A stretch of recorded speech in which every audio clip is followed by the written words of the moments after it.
Ce n'est pas une escale de Jeanne aujourd'hui. Nous avons fait une escale avec mon invité, on a fait aussi des dédicaces. C'est plutôt comme un point étape, comme une conversation qui reprend, des retrouvailles. Sarah Olin, bonjour. Bonjour, Jeanne. C'est une joie de vous retrouver aujourd'hui. Alors, je vais partir tout de suite vers la femme. Ses rêves, ses aspirations, ses respirations et ses lointains. Ses rêves aujourd'hui, c'est quoi? Ils sont immenses. Ils sont immenses en fait. Mes rêves, je les porte en moi depuis toujours et j'ai l'impression maintenant que c'est comme une forme d'acmé. J'ai l'impression vraiment que j'arrive à une démarche. Une démarche. Et la respiration de Sarah, elle est où? Parce qu'elle était en apnée à une période. C'était il y a 2 ans lorsque je vous ai rencontré pour la première fois. La respiration, peu à peu elle se calme et en plus je pratique la méditation, ce qui me fait un bien fou, je dois vous dire. La fameuse pleine conscience. Qu'est-ce qui n'a pas été, qu'est-ce qui a été durant ces 2 ans? Un bébé, Zoltan, évidemment, une rencontre avec un éditeur, mais on en reparlera. Il y a eu quelque chose qui a été fondateur. J'ai non pas abandonné une partie de mon travail sur la transmission des mémoires, mais j'ai transformé ce que je portais sur mes épaules, ces valises un peu trop lourdes. J'ai transformé cela en un travail beaucoup plus accompli sur l'altérité. Pour moi, Sarah Olin, c'est l'endurance. Endurante et toujours debout. Entre tes absents, tu nommeras et Zoltan. Il y a quand même une grande Oui, trajectoire. Tout à fait. Alors, l'auteur a évolué, c'est certain. Qu'est-ce qu'elle a gagné, je dirais, en maturité de l'écriture, de la pensée peut-être, ou des espérances? La maturité, oui, on peut dire ça. En fait, j'ai appris à me poser. J'ai toujours ces fulgurances et j'ai toujours ces jaillissements. Toujours, l'écriture, elle est toujours là, sur cette forme-là. Mais j'ai appris à me poser grâce au travail que j'ai fait avec l'éditeur de Fables Fertiles, mais on en reparlera. Mais surtout, j'ai appris à me faire un tout petit peu plus confiance, ce qui me manquait. Et surtout, j'apprends peu à peu à ne pas avoir peur que la source tarisse. Et ça me donne un peu plus d'assises, véritablement. Et puis, j'ai appris à me dire un peu plus que la dernière fois lorsque je vous avais rencontré, j'ai un peu plus le droit, je me donne le droit de me dire que, oui, que j'ai même une responsabilité vis-à-vis de la trajectoire que je prends, toujours pour plus haut que moi, évidemment, mais que l'écriture est véritablement ma voix. Et vous aviez, je crois, aussi une sorte d'urgence en vous. Ouais. Est-ce que cette urgence, vous la travaillez, vous la soignez, parce qu'elle est toujours là? Elle est beaucoup plus apaisée, beaucoup plus apaisée. C'est ce que j'essayais de vous dire tout à l'heure, peut-être de façon un peu maladroite. D'abord, la méditation m'a beaucoup aidée. La contemplation, j'ai la chance d'habiter à côté d'un parc immense. Je vais tutoyer les arbres régulièrement. Oui. Je vais parler aux oiseaux, toujours mes chers oiseaux. Je me place au bord du lac et j'attends que l'inspiration vienne. J'ai moins peur que la source se tarisse, c'est vraiment ce que je vous ai dit. Et ça me donne une forme de confiance et presque une sérénité, vous vous rendez compte? On avance, Incroyable. on avance, on avance. Sarah, vous êtes auteure, dramaturge, comédienne, journaliste. Vous vous sentez le mieux dans quel rôle? Sarah. Sarah, tout court. C'est joli ça, c'est joli. L'âme, la reliant, ce sont vos mots, vos territoires possibles. Est-ce qu'ils vous rassurent ces mots? Ils me font aller vers l'autre. Alors, je ne sais pas si on peut parler de réassurance ou d'assurance. C'est pas comme cela que je l'entends, Jeanne. C'est aller dans des territoires qui nous sont communs. C'est vraiment ce que je prône d'ailleurs, cette altérité triomphante. Je ne suis rien sans la rencontre. La rencontre me place dans un chemin qui est celui d'une humanité vers laquelle je tends vraiment, faire humanité ensemble. Vous On en a êtes besoin. un personnage multiple. Et je crois que peut-être ce sont les personnages de vos livres, ceux qui sont cachés en vous.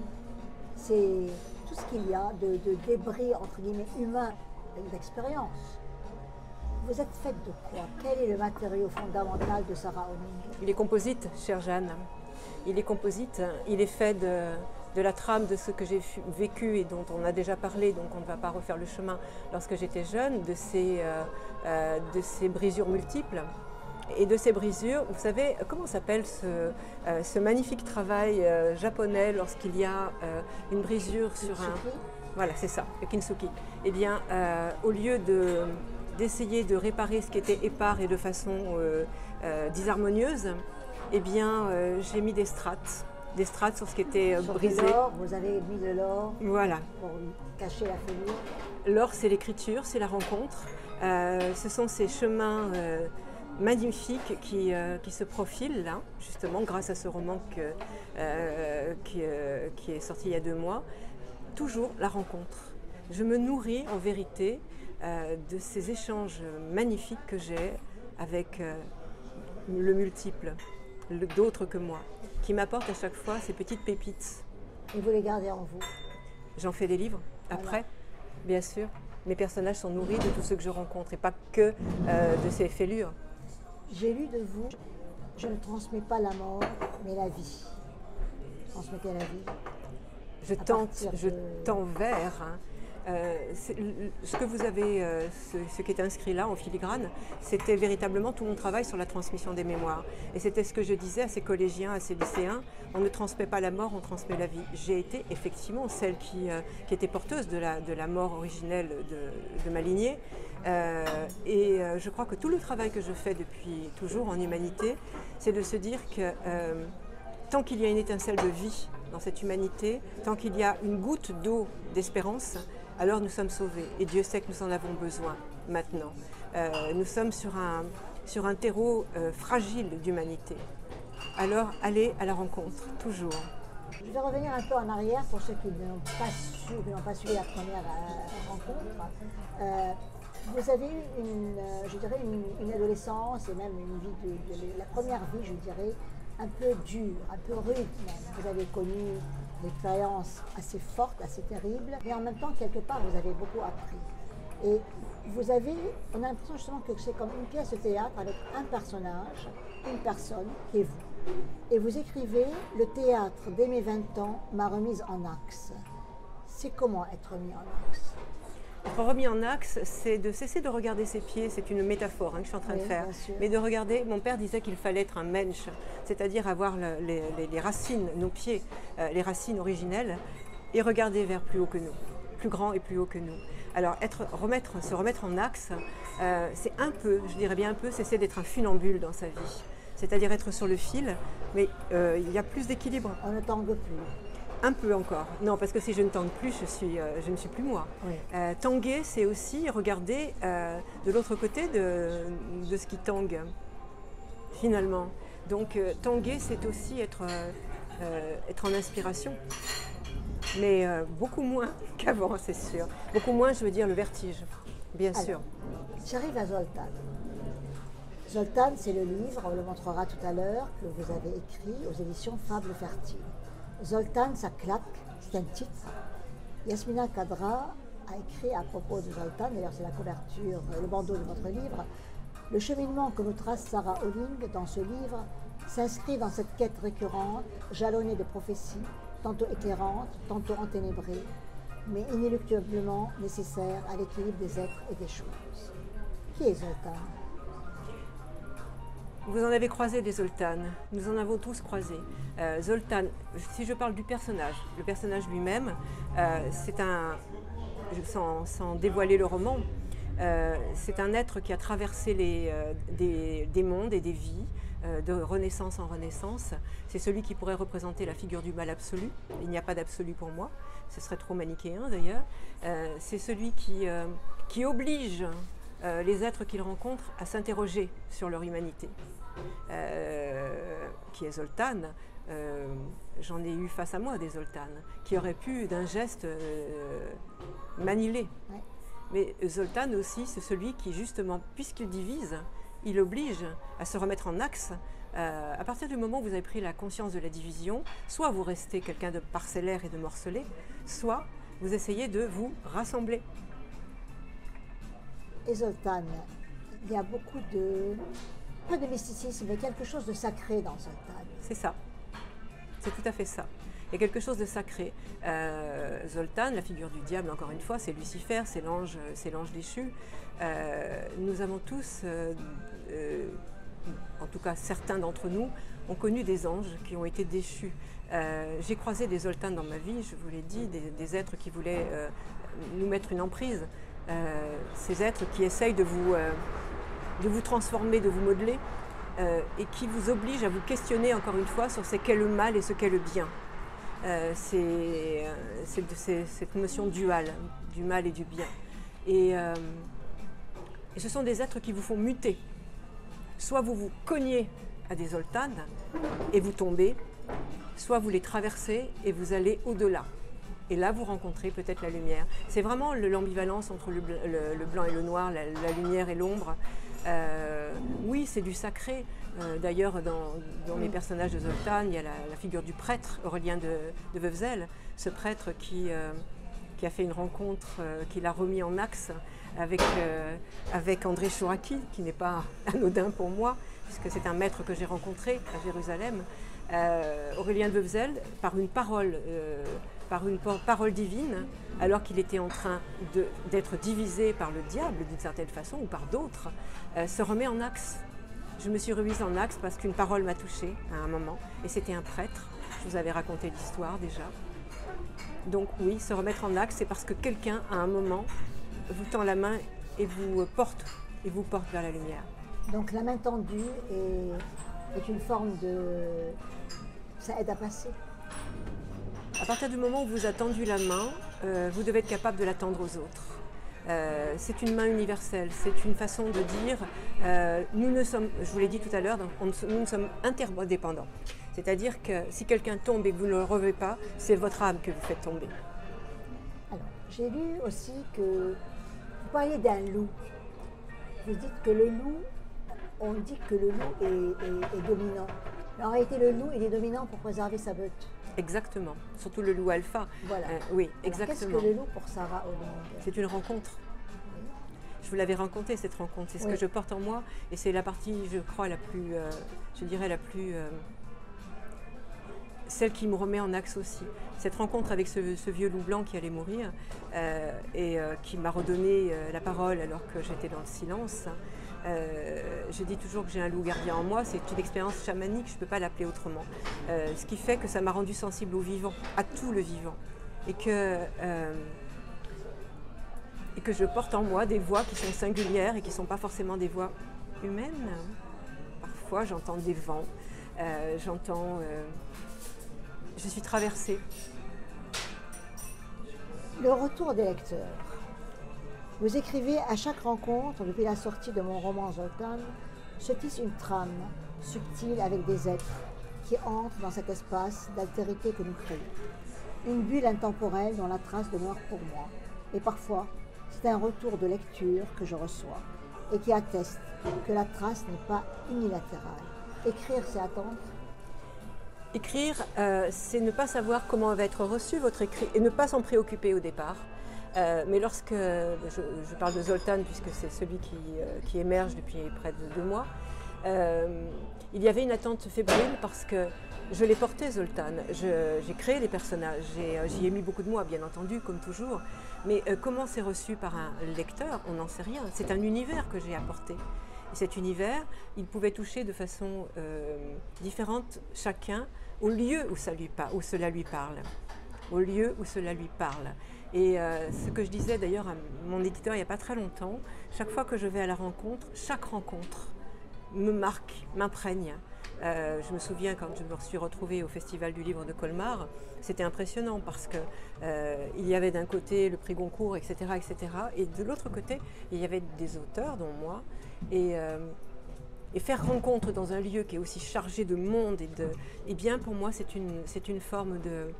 Ça a été un bonheur absolu parce que nous avons créé une bulle à chaque fois que j'ai rencontré quelqu'un.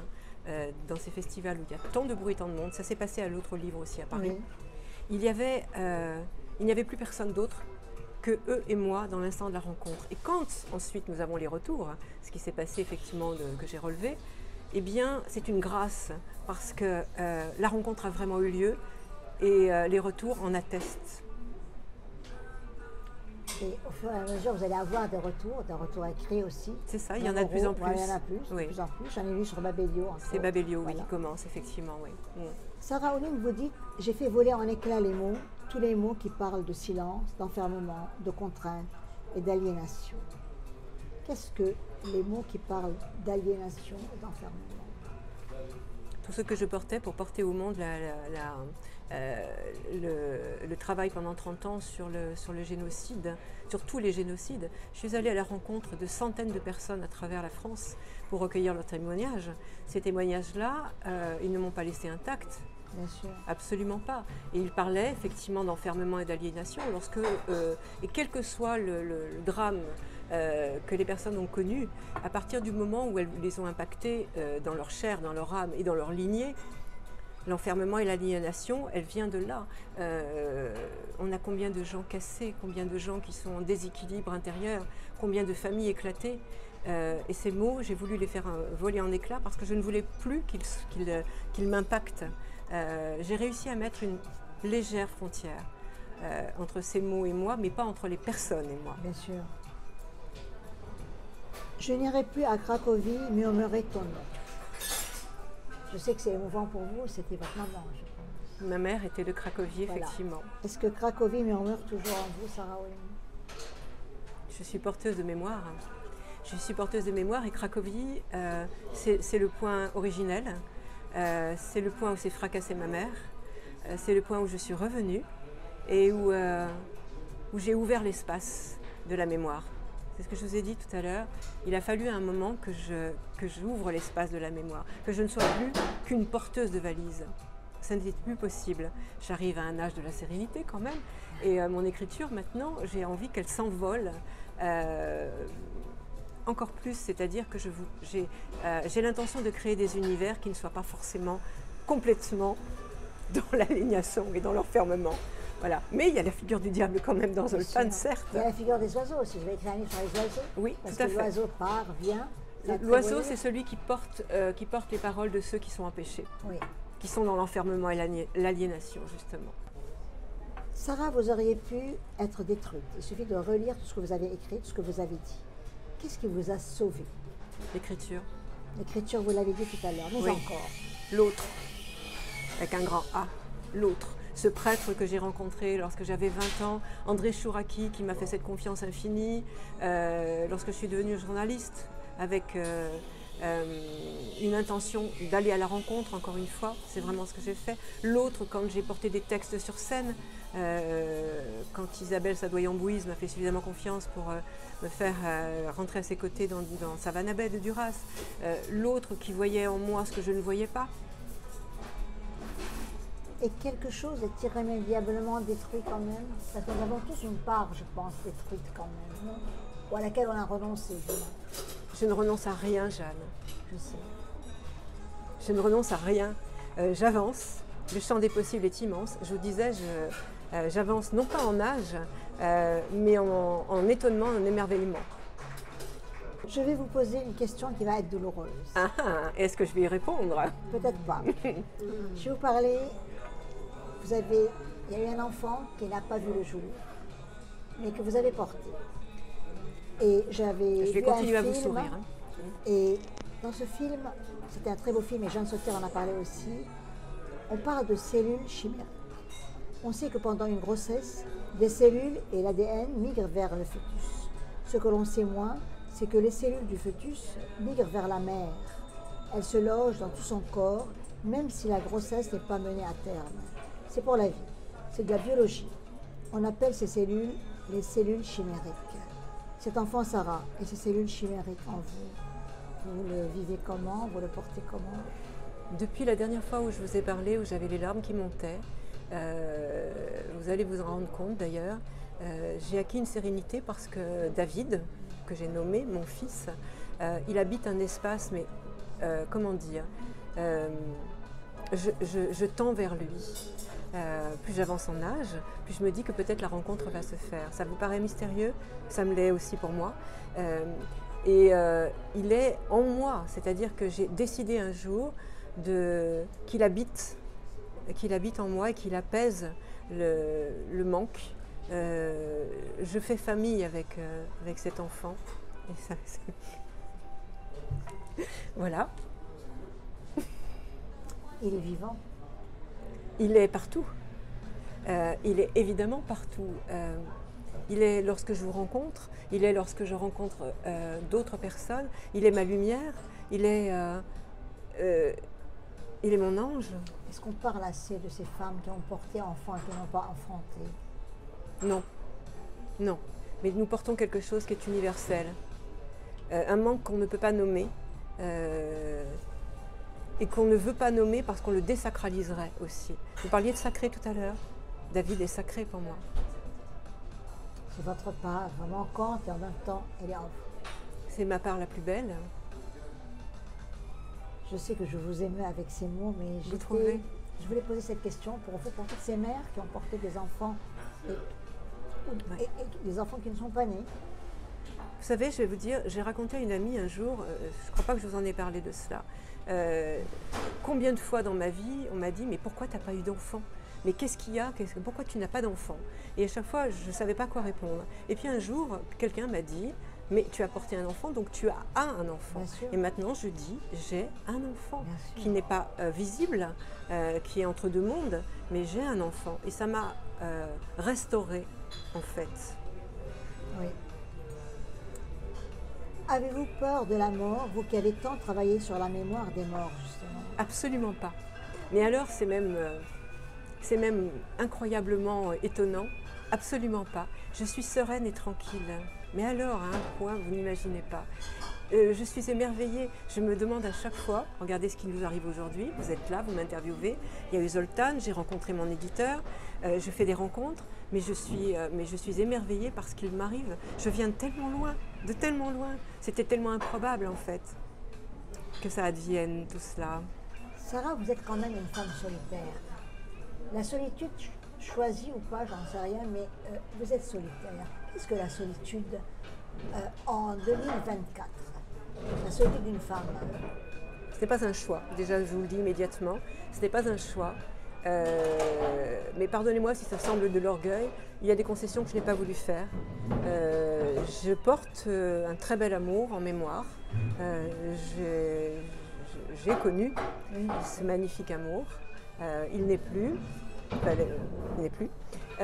Mais ça m'a donné la force de me dire qu'au nom de cet amour qui a été magnifique, je ne devais pas galvauder le prochain amour qui pourrait advenir.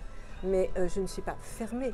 Alors la solitude, d'abord, quand on écrit, nous sommes infiniment solitaires, mais j'ai cette chance infinie aussi d'aller à la rencontre. Non, ce n'est pas un choix. Et oui, j'essaye de l'habiter aussi utilement que possible, être utile à vivre et à rêver.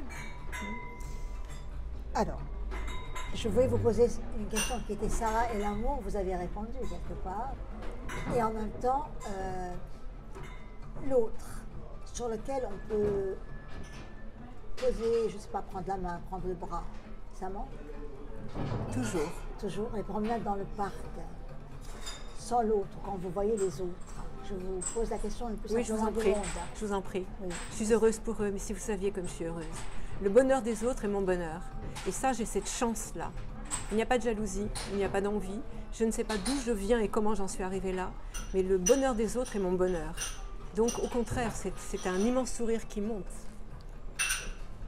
L'autre, justement, est-ce qu'il est un allié pour vous, une menace, ou bien au contraire, comme vous écrivez, vous l'avez dit tout à l'heure d'ailleurs, la fraternité est concept philosophique ou magistrale démonstration ethnologique? Qu'est-ce que la fraternité? La fraternité, c'est dire à l'autre, je te reconnais. Je te reconnais comme étant un autre habitant de cette planète, avec les mêmes valeurs, avec le même cœur et la même âme. Mon frère, si tu tombes, ou ma sœur, si tu tombes, je serai là pour te relever. Ou si ce n'est pas moi, il y aura quelqu'un d'autre. La fraternité, c'est faire en sorte que ce monde cesse de basculer dans quelque chose qui devient presque vertigineux. On se heurte les uns contre les autres, on oppose des frères qui deviennent des frères ennemis. Ce monde m'inquiète et me fait peur, mais je crois vraiment à cette parcelle d'humanité. Oui, j'y crois fondamentalement, vraiment. Sarah Olin, vous étiez venue pour parler de Zoltan, et Oui. je vous ai fait parler de vous. Mais n'est-ce pas une façon de dire Zoltan, tout ce qui est Zoltan? Alors je vous propose quand même, pour garder sa place à Zoltan, est-ce que vous aimeriez lire un passage de Zoltan, vous-même? Oui. Et vous me direz après pourquoi vous avez choisi. Je vais vous le lire. Ça, c'est le vôtre, donc j'ai Pardon, pris le nous mien. sommes au Daroko, il y a un peu de bruit de vaisselle, de musique. Magnifique Mais lieu, en je tout cas. dirais, oui, c'est beau, mais en même temps, c'est un lieu de vie. Et je crois que tout ce qu'on fait, tout ce qu'on dit, c'est la vie. Donc le bruit, c'est la vie aussi. Je vous avais dit que vous étiez une sorcière et une sourcière. En tout cas, c'est de la maïotique, ça c'est certain, mais je me prête au jeu mieux que de les autres fois, vous voyez. Cet extrait que je vais vous lire, il se situe à la page 163, presque à la fin du roman. C'est une conversation entre Aurélien de Veuzel, ce fameux prêtre, et Léo, qui est un musicien, un organiste, et qui s'est opposé à Zoltan. Ils parlent tous les deux de Zoltan. Aurélien de Veuzel et Léo parlent à voix basse pour ne pas réveiller les jumeaux, pour préserver à ces presque enfants qui viennent d'abolir par leur retrouvaille le temps et l'espace quelques heures de sommeil pendant lesquelles eux vont tenter d'élaborer un scénario afin de faire barrage à la folie de Zoltan. Le prêtre interroge Léo. Que lui a appris sa fréquentation de Zoltan? Qu'est-ce qui le pousse à cette volonté follement déterminée de destruction totale? Qu'est-ce qui peut justifier un projet aussi inhumain? L'organisme raconte, Zoltan semait le trouble dans son esprit de bien des façons. Pour commencer, cet être ne parlait pas tant de destruction à l'origine, mais de refondation radicale.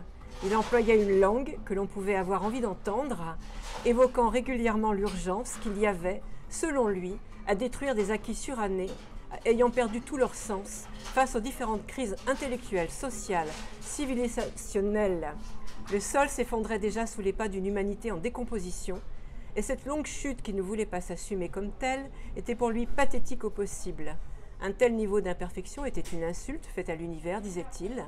Son œuvre devait être de détruire une bonne fois le sol originaire pour qu'un nouveau surgissement puisse être. Quant à sa propre présence à ce monde en voie d'écroulement, Zoltan, cela dépassait de loin l'entendement de Léo, avait-il ajouté. Pourquoi ce passage? Sur deux plans.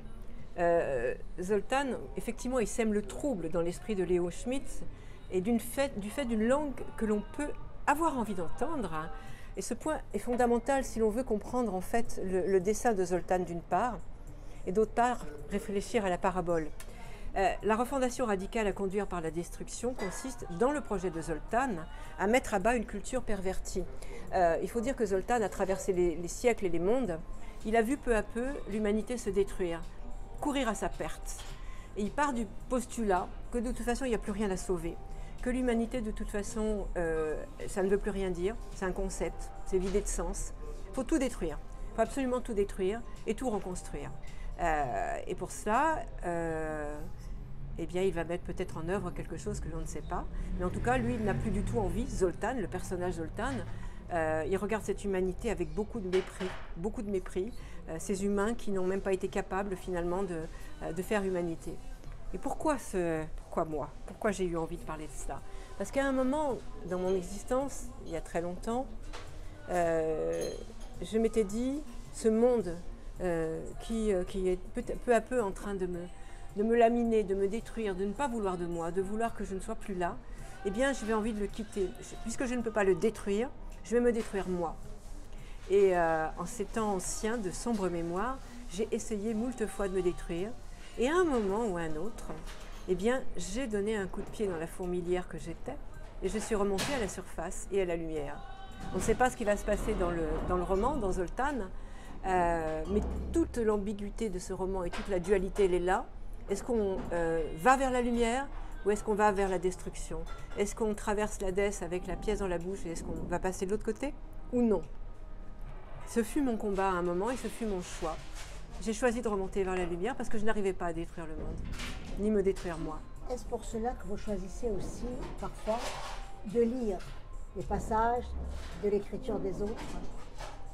Alors les autres, ceux dont je lis ces passages, c'est parce qu'ils m'ont touchée, parce qu'ils m'ont émue, parce que ma voix peut les porter.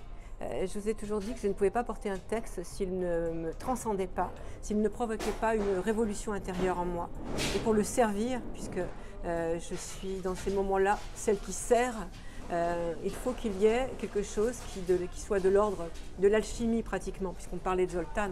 Il faut vraiment que ce soit de l'ordre de l'alchimie, c'est que ça provoque une révolution ou même une conversion du regard. Et que ma voix à ce moment-là puisse saisir ces instants-là et servir le texte. Hélas, le temps nous oblige. Encore une fois, nous avons beaucoup de bruit, mais ce n'est pas grave, il y a de la lumière, il y a beaucoup de choses. Vous dites, vous avez un passage, je crois, dans Zoltan où vous parlez du mot trébucher. Est-ce que quand on quitte le bras de l'autre, ou quand il fait un pas de plus, on a presque l'impression de ne plus être au même pas. Ça peut être l'humanité, ça peut être n'importe quel autre. Trébucher, c'est comment pour Sarah Olling? Et est-ce que Sarah Olling trébuche vraiment? Ça manquerait vraiment d'humilité à Sarah Olling, si on parle à la troisième personne, de dire qu'elle ne trébuche pas. Je n'ai fait que cela dans ma vie, trébucher et me relever. Trébucher et me relever. C'est justement parce que je trébuche régulièrement que je peux évoluer, que je peux grandir en humanité, en désir d'aller un peu plus loin, un pas plus loin, un pas plus loin. Trébucher, c'est une grâce pour moi. C'est apprendre à marcher à nouveau, se relever et repartir. C'est apprendre à regarder de l'autre côté du trottoir, là où on a trébuché, et se dire que là-bas, c'est là-bas que je dois aller, et pas m'arrêter au pas qui vient de se stopper. Nous sommes entourés de miroirs, on fera une photo tout à l'heure. Est-ce que le miroir vous fait peur? Au contraire. Vous le traversez dans le bon sens, hein. C'est pas traverser le miroir dans le sens définitif, mais est-ce que vous traversez les miroirs, comme vous avez expliqué tout à l'heure, qu'il fallait traverser les Zoltan pour vivre? Je traverse des mondes. Je traverse des mondes, ça paraît étrange à dire comme ça, mais oui, je traverse des mondes.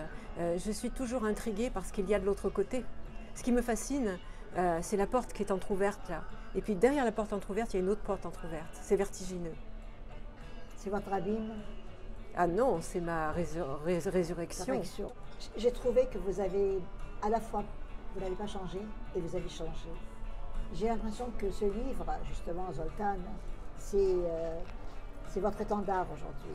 Je vais quand même parler quelques instants, si vous m'y autorisez, de ce qui s'est passé avec Gillian Day des éditions Fable et Fertile. Lorsque je lui ai envoyé ce magma d'une trentaine de pages, c'était en juillet 2022, il s'est ensuite suivi un temps de latence pendant lequel je pense qu'il était assez circonspect et ne savait pas trop quoi faire. Il savait qu'il y avait quelque chose là, il ne savait pas vraiment ce qui allait se passer. Donc pendant des mois, il a accepté de me faire travailler sur ce texte, sans avoir la certitude que je serais éditée par Fable Fertile, une maison d'édition très exigeante sur le texte, vraiment le texte.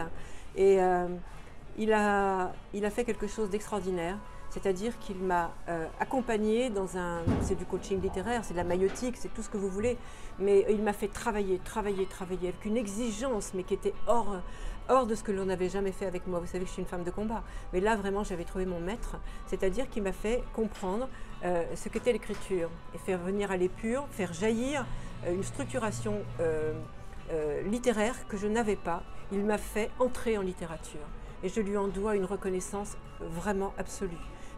Il a passé plus d'1 an à me faire travailler. On a mis le mot fin en mai de l'année dernière, après plus d'1 an, mais de labeur, de nuits fiévreuses, de recommencement, de déchirer les textes, de le reprendre. Et vous avez accepté? Je vais vous dire pourquoi j'ai accepté. Parce que j'avais en face de moi quelqu'un qui croyait en moi. Il savait qu'il y avait quelque chose. Il ne me le disait pas. C'est quelqu'un qui n'est pas dans le laudatif, absolument pas. Exigeant. Mais lui savait ce que je ne savais pas. Et donc, je voulais aller jusqu'au bout de ce moment où lui savait et moi je ne savais pas. Il est exigeant envers lui-même de toute façon. Oui.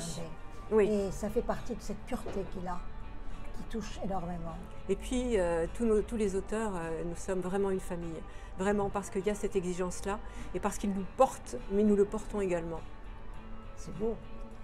Sarah, une dernière question. Est-ce que vous écoutez de la musique chez vous? Tout le temps. Quelle musique? J'écoute beaucoup de musique classique. Parfois, lorsque j'ai besoin d'exaltation, ça va aller de Carmina Burana. Ça peut aller aussi beaucoup, j'aime beaucoup Satie, les gymnopédies. Je peux écouter, c'est très éclectique en fait. Et puis j'écoute du Pink Floyd aussi, The Wall. J'écoute, c'est très éclectique. La musique, j'en ai besoin. Et c'est en fonction de mes états. Lorsque j'ai besoin de sérénité, c'est effectivement de la musique classique. Oui, bien sûr que j'écoute de la musique. Pas quand j'écris, il me faut un silence absolu. Le mot de la fin, Sarah, serait quoi? Continuer, avancer, aller vers cette lumière que nous avons tous en nous. Chercher la lumière chez l'autre, au lieu de chercher l'ombre. Merci beaucoup. C'était des retrouvailles, donc c'est rapide, c'est un peu ping-pong, mais c'était vraiment comme ça. J'en ai accepté la gageure. Voilà, il fallait vraiment à la fois aller vers Zoltan, parce que quand même c'est un livre magnifique, c'est un livre magnifique, mais en même temps, je voulais retrouver Sarah et le chemin pour arriver à Zoltan. Et Zoltan va continuer sa route certainement. Un grand merci. Merci beaucoup. C'est moi qui vous remercie parce que vous me faites aller à la rencontre là aussi. Je me dis que j'accepte d'ouvrir un tout petit peu, de dévoiler un tout petit peu. J'irai pas au-delà certes, mais parce que vous êtes vous, Jeanne, et parce que je vous fais une confiance infinie. Voilà. Je vous remercie infiniment. Merci beaucoup. Donc c'était des conversations, des retrouvailles avec Sarah Olin.